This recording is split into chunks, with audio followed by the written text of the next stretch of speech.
Have you ever noticed how just when you finally start to move on, he sends you a text? It's not magic. It's not luck. It's psychology. And today I'm going to share the one truth that almost every woman overlooks when a man starts to pull away. Here it is. Men don't fall in love when they're with you. They fall in love when they're away from you. Take a moment and let that sink in, because if you're constantly texting, checking in, or trying to fix what went wrong, you're robbing him of the very space his mind needs to realize what he's losing. Here's the truth no one talks about. Distance is the breeding ground of desire. Men are biologically wired to seek, to wonder, to miss. If you're always available, always responding, always proving your worth, you're short-circuiting that natural process. I know it's hard. I know silence can feel like rejection. But the woman who understands the power of her absence is the one who becomes unforgettable. In this video, I'm going to show you how to shift your energy, stop overgiving, and start making him feel the loss, not you. Because when you learn to lean back, tap into your feminine stillness, and stop chasing closure, that's when the magic happens. Stick with me, because by the end of this video, you'll know exactly how to become the woman he can't stop thinking about, even if he walked away, especially if he walked away. This is how you stop reacting and start attracting. Let's talk about something that makes most women panic and completely lose their power in relationships: when a man pulls away. You're talking consistently, things feel amazing, maybe even magical. Then suddenly his energy shifts. Texts slow down, he stops initiating, he seems distant, distracted, maybe even cold. Your brain starts spiraling. Did I say something wrong? Is he losing interest? Was it all fake? But here's the truth most women never hear. Him pulling away doesn't mean you did something wrong. It doesn't mean he doesn't care. In fact, it can be a very good thing. Let me explain. Masculine energy is cyclical by nature. It's like a wave. A man moves forward when he feels connected and safe, but he also naturally pulls back to recalibrate, process, and reflect. It's not a rejection. Think of it like a rubber band. When you stretch it back, it snaps forward with more force. That's how healthy masculine desire works. When a man pulls away, he's not always disappearing. Sometimes he's simply checking in with himself. He's asking, how do I feel about her? Do I miss her? Am I ready for more? And here's where most women sabotage everything. They chase. They overextend, they overexplain, they try to fix the vibe or call out the distance. But all that does is confirm to him that your world revolves around him. And that's not attractive. That's pressure. And pressure is the fastest way to make a man run even farther. What he needs in that moment is actually the opposite. He needs to feel your absence, not your anxiety. When a woman allows space without reacting, she becomes powerful, not passive. Powerful. She lets him feel what life is like without her energy constantly flowing his way. And you know what happens? If the connection is real, he starts to miss her. He remembers the way she made him feel, not because she reminded him, but because she did. This is the moment when your energy speaks louder than your words ever could. Most women think they need to do more, but the woman who holds her center, who stays soft but self-respecting, who doesn't beg for attention or clarity, that's the woman who becomes unforgettable. Because it's not about punishing him, it's about protecting your peace. It's about recognizing that if he's meant for you, he'll come back with clarity, not confusion. And if he doesn't, that's also not a loss. That's a reveal. You didn't lose him, you revealed him. A man pulling away is a mirror. It shows you where you still seek validation outside of yourself. It shows you where you cling instead of lean back. And when you don't react to the pullback, but instead anchor deeper into your own worth, that's when the dynamic changes. You become the woman who doesn't chase connection, she creates it. And the right man won't want to risk losing that. So next time he pulls away, breathe. Don't beg. Don't spiral. Sit in your power. Let the space speak. Because silence isn't weakness. It's the most powerful sound he'll ever hear. And trust me, he'll feel it. And if he's worth it, he'll return. There's something undeniably magnetic about a woman who doesn't flinch. She doesn't panic when he takes hours to reply. She doesn't spiral when plans change. She doesn't beg, chase, or try to force outcomes. She's calm, composed, present. And that energy, that's rare. That's irresistible. We call this the unbothered mindset. And no, it's not about being cold, detached, or pretending you don't care. It's not fake confidence. It's not ego. The unbothered mindset is about one powerful truth. You do not place your emotional state in someone else's hands. You see, most women have been conditioned to believe that love means over-investing, that caring means constant communication, that if you're not showing interest, you're losing him. But the truth is, constant availability dilutes value. Always reacting to his energy puts you in a position of emotional dependency. The unbothered woman knows she is the source, not the seeker. She understands that a man's pullback, silence, or inconsistency says more about him than it ever will about her worth. She doesn't need to prove anything. She doesn't enter emotional negotiations trying to convince someone to choose her. She knows if you have to convince someone to stay, they were never really there. That kind of quiet confidence creates space. It gives him room to reflect, to want to come towards you. Not because you demanded it, but because your stillness invited it. Men aren't drawn to chaos. They're drawn to clarity. And when you radiate peace instead of panic, certainty instead of clinginess, you don't just stand out, you stand apart. The unbothered mindset doesn't mean you don't feel. You're human. You'll feel everything. But it means you pause before reacting. You check in with yourself before reaching out. You ask, is this coming from my intuition or from fear? And if it's fear, you sit with it. You don't let it drive.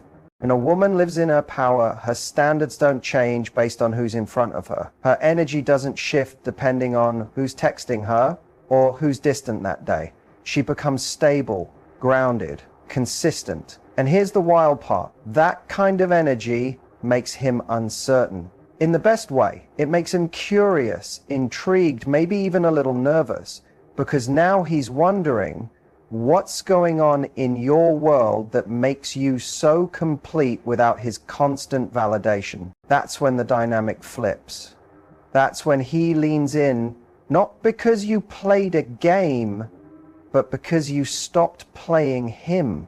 Most women pour everything into a man and hope he'll choose her. The unbothered woman chooses herself first and lets the right man meet her there. And when he doesn't, she lets him go peacefully, quietly, without begging for closure, because she knows her value doesn't fluctuate based on someone else's confusion. That's why she's unforgettable. So, if you want to become magnetic, not just to him, but to everything that's meant for you, start practicing this mindset. Start asking yourself, would the woman I'm becoming chase this, obsess over this, shrink for this? If the answer is no, then your response becomes simple. You rise above it. You stay soft but steady, kind but clear, open but never desperate. That's the woman he loses sleep over. That's the energy he keeps coming back to, not because she tried to impress him, but because she stopped needing to. That's the unbothered mindset. And that's how you become absolutely irresistible. Let's be clear. Men don't fall in love with looks. They're drawn in by appearance, yes, but they stay because of energy. Specifically, feminine energy. The kind that pulls him in without you ever lifting a finger. The kind that speaks louder than words, louder than any text or we need a talk moment. Feminine energy is your secret weapon, and when you learn how to activate it intentionally, it becomes irresistible. So what does it look like when a woman moves in her feminine energy? It's not about being submissive. It's not about shrinking yourself, playing small, or being overly agreeable. Feminine energy is about flow. It's about receptivity. It's about how you walk into a room without chasing attention, yet somehow everyone notices you. It's about softness with strength, openness with boundaries, warmth with self-respect. And that combination triggers something primal in a man. It wakes up his instinct to pursue. One of the most powerful feminine moves is leaning back, not passively, but intentionally. It means you stop trying to direct the relationship and start allowing space for him to lead. You let him initiate. You let him show up. You receive, not because you can't give, but because you know your value doesn't depend on effort. It depends on energy. Another feminine energy move, presence. Put your phone down when you're with him. Really listen, laugh fully, express emotion. Let him feel your aliveness. Feminine energy is rich with emotion, depth, and expression. Not moodiness, but vibrancy. Men don't crave logic in love, they crave feeling. When you're present in your body, grounded in the moment, and unapologetically expressive, he doesn't just notice, he remembers you. Then there's mystery. You don't need to spill your whole life story in one night. Keep some things for later. Feminine energy doesn't overshare. It invites curiosity. It lets him lean in, ask questions, work to know you. You don't perform, you reveal yourself, slowly, layer by layer. The woman who doesn't rush to impress makes a man wonder what's beneath the surface, and that curiosity creates desire. Body language is another subtle yet powerful feminine energy move. Relax your shoulders, breathe deeply, uncross your arms, move slowly, make eye contact, then look away. Smile when you mean it. Touch your neck or collarbone while listening. Not in a forced, manipulative way, but because you're in tune with your body. That embodiment is sensual without trying to be sexy. It's the energy that says, I feel good in myself, and that's what draws him in. And lastly, standards. Yes, this is deeply feminine. Knowing what you will and won't tolerate. Calmly expressing your needs and walking away when something doesn't serve you. That is feminine energy in its most grounded form.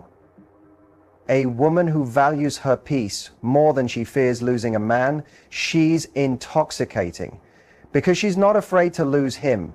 She knows she'll never lose what's meant for her. When you combine these moves, leaning back, presence, mystery, body language, and unshakable standards, you create a field of energy that men don't just chase. They respect, they crave, they remember. Because it's not about manipulating him into wanting you, it's not about effort. It's about becoming the type of woman who naturally awakens his desire. Not through hard work. You're fortunate to be in her presence, and that more than anything is what keeps him coming back. So, he's back. Maybe it's been days, maybe weeks, or maybe he disappeared completely, but now, out of nowhere, he sends a "Hey," or "I've been thinking about you" message, and your heart skips a beat. You feel a rush of emotions, confusion, excitement, validation, maybe even hope. But before you reply, take a deep breath. This moment right here is where most women lose their power. The reality is, what you say and what you don't say when he returns sets the tone for everything that follows. If your first instinct is to flood him with messages, demand answers, or instantly forgive him just because he reached out, that's not connection, it's reactivity. And men can feel that. The most powerful thing you can do right now isn't to try to prove your worth with words. It's to keep your energy steady. So, what should you avoid saying when he comes back? Don't lead with, "Where have you been?" or "I missed you so much." Those might be your feelings, and that's valid. But those words put him in a position of control. They show you're waiting and holding on, and whether you realize it or not, it rewards his inconsistency. Don't jump into explaining your feelings or asking for clarity right away. You don't owe anyone emotional labor who left you hanging.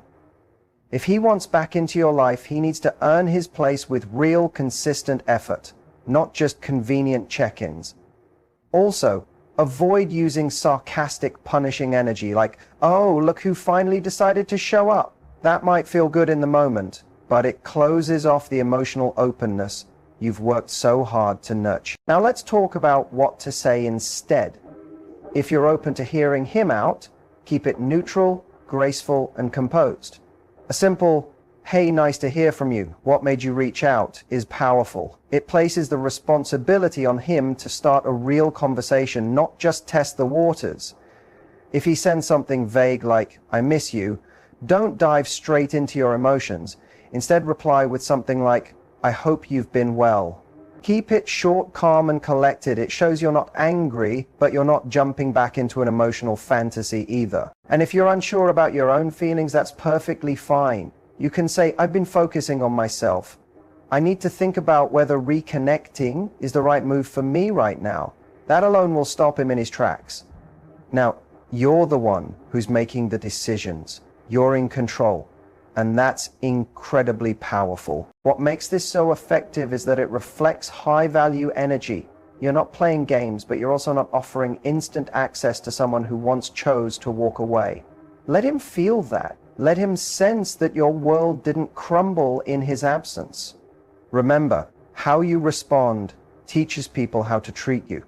When you maintain your peace, softness, and standards, you show him that getting you back isn't guaranteed. Just because he's returned doesn't mean he automatically picks up where things left off. Your presence is a privilege, and he'll either rise to meet it or he won't. Either way, your self-worth remains intact. So the next time he comes back, don't panic, don't